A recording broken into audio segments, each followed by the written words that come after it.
The primary impetus for developing the Welcome Group program was really to see if we could meet and support the unique needs of government-assisted refugees through a volunteer group matching program.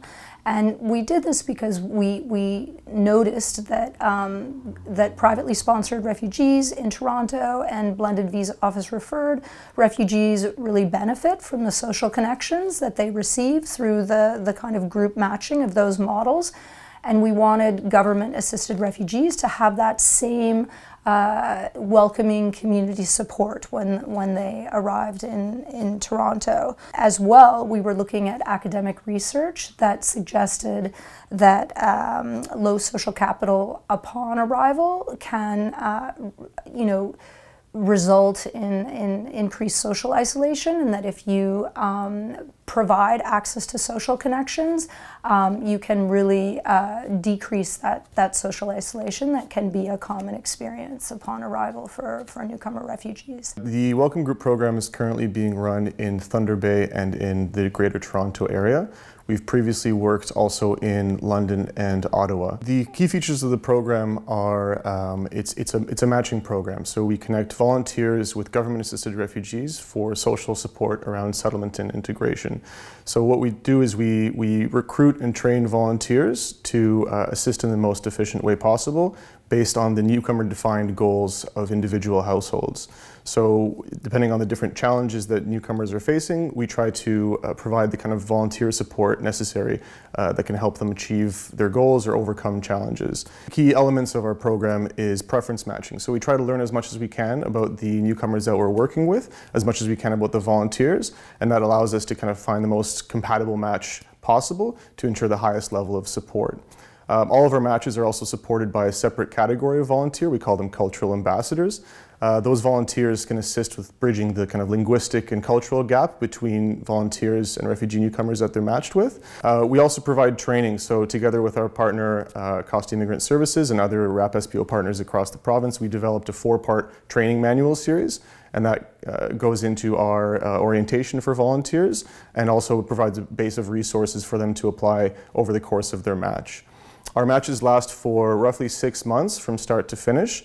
We, over that time, provide guidance and support, mentoring and monitoring of these different matches, working with interpreters to ensure that we are also getting feedback from the newcomers in the match as well as volunteers, and that allows us to kind of course correct over the course of the program delivery.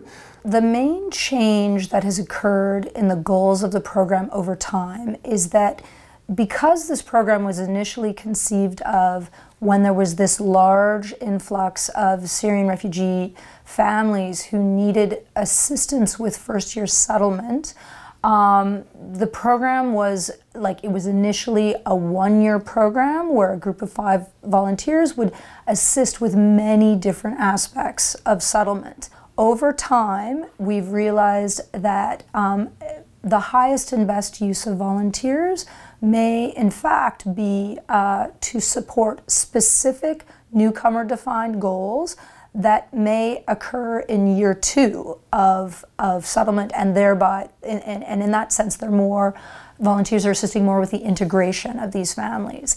So some of the newcomer-defined goals may relate to things like employment or health or education, and certainly language acquisition is a very common goal of many of our matches. The role of our partners in developing the Welcome Group model was very critical to the success of the program. So we developed the Welcome Group program in partnership with Cost Immigrant Services. We also had input from resettlement assistance provider organizations in Thunder Bay, the Thunder Bay Multicultural Association in London. This is the London Cross-Cultural Learner Centre, and in Ottawa, Catholic Centre for Immigrants. The opportunity to deliver the program in 4 different cities meant that we were able to identify how the challenges of program delivery changed from, say, a smaller city in Canada's north versus, a bilingual city that's a medium size like Ottawa, and really receiving assistance from the local RAP SPOs and how to adapt the program to the different challenges and opportunities of each city was very important. And one of the benefits of our program is that we do have these close partnerships with settlement sector partners, and really we rely to a certain extent on them to really be the kind of first line of identifying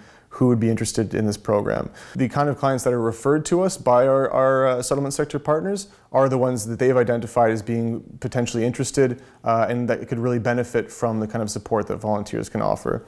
So once they're referred to us for matching, we'll do a survey with them. So with an interpreter typically, we'll sit down with them over the course of an hour and go through a fairly detailed survey. We are trying to take into the preferences of both sides of the participants of the program deeply into account. We also take our training fairly seriously. I think that we try to really reinforce the idea of empowerment rather than charity. So we spend a lot of time, for example, explaining to volunteers the concepts of trauma-informed care, cultural humility, as well as simply how refugee resettlement works, which I think assists, because if you have that kind of foundation of understanding the population that you're working with, you actually have a higher chance of kind of effectively addressing the needs and priorities of those individuals. The ultimate goal for a lot of volunteers is really to establish or encourage self-sufficiency within the matches that they're involved in. So they're not, although sometimes it's easier to simply provide something that is needed to a household, it's actually much more effective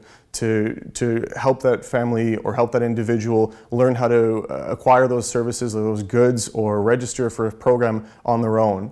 Another novelty that we also use is the use of communications technology. So all of our matches are connected through different communications apps, typically WhatsApp, so that there's a kind of a clear line of communication that completely direct for the volunteers and newcomers. We don't have to get involved. They don't have to schedule their time with Through Together project. And what's great about that is that even if the match isn't meeting in person for, let's say, regular language practice, they can still be involved. So a lot of the support that's offered is actually online in terms of a piece of mail that's arrived that's incomprehensible to a newcomer family, but it might be actually really important. They can take a photo, share it with volunteers, and volunteers can kind of ask them to hold on to it or explain what exactly it means. There's a lot of challenges that we face in delivering the program. Because so much of our match is based on the close personal interactions between two groups of people who can be potentially very different. Personality is something that might be hard to account for, in the sense that despite the fact that a household might have very specific challenges of its own in terms of priorities and goals, if the personalities don't mesh with the volunteers, that's something that can kind of pose an issue throughout the course of a match, and that's going to be hard to address. Other challenges have included geography. So for example, in larger cities like the Greater Toronto Area, we have a lot of volunteers who are very interested in participating, but they might be downtown, and because of issues like the price of housing, accessibility to public transit, it's connecting those dots in terms of having volunteers who are downtown working with families in the outer suburbs can be really difficult to reconcile, and so we've had to kind of shift our recruitment strategy and also make that very clear in terms of setting out expectations for our volunteers as well. Another challenge that we face is managing the expectations of the program participants. Again, a lot of these challenges that newcomers are facing are systemic. I mean, in terms of questions of family reunification or accessing employment or acquiring language, this isn't something that you can snap your fingers and solve overnight. And so for our volunteers, a lot of our volunteers really want to have a meaningful impact themselves. They want to feel as though they're really giving back and that they're really being supportive. But we have, sometimes we have to be very realistic with our volunteers around what's a feasible impact that you can have, especially over the course of, for example, 6 months. What we also try to do is evaluate the match throughout the course of its lifespan. So really we're deeply involved in terms of not only just being present on WhatsApp chats, but also regular check-ins with the volunteers and the newcomers in a match. But we're also running evaluation surveys so that we're asking very specific questions with regards to the impact that we're trying to have, and also ensuring that the kind of match satisfaction that we're looking for is there. So we have a lot of different kind of points of intervention where we can learn about whether or not volunteers are kind of addressing a challenge that was identified to them. Perhaps they might not know how, perhaps they need a little bit more guidance. We have a mechanism to ensure that that's being monitored and that we're kind of addressing that as it happens, rather than at the end of the match realizing that, oh, something was completely missed. So in terms of the intermediate outcomes of the program, we have some specific data that I'd like to share. So the GAR newcomers the surveys have shown that 90% of the respondents feel that the match has met their expectations. 90% felt that the welcome group was helping with the specific challenges that they identified as the priorities for their match. 70% reported feeling better connected to Canadians through meeting their welcome group, and 80% reported that their welcome group experience has resulted in a close friendship. Intermediate outcomes from the volunteers are 90% feel that the match is a good fit. 90% of the volunteers feel that they have a good understanding of the challenges that the newcomers are facing. 61% feel like they're making significant progress towards addressing those challenges. 48% are interested in more training and support, most commonly around how they can address language acquisition and employment challenges. This is often a big priority for the newcomers.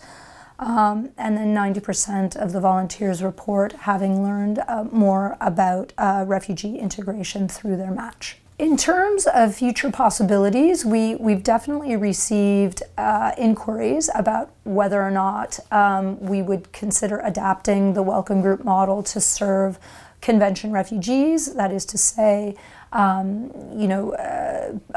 refugee claimants who've had a successful hearing and are now a protected person, because in some ways there's quite a similarity between the sort of settlement challenges that they meet.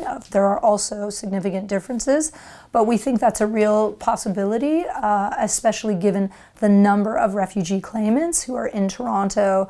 As well, we have had inquiries about whether or not the program could be adapted to serve households who come to Toronto through the family sponsorship program.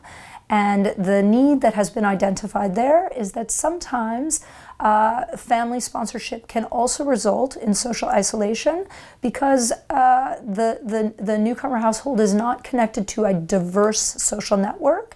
And so they may feel that they could also benefit from the social connections of meeting Canadians who are not from their co-ethnic, co-national, co-religious groups. Two unintended outcomes of the program that are quite interesting are, it was always our intention to build social connections between government-assisted refugees and volunteers, but in fact, many of these relationships are turning into a longer-term friendship.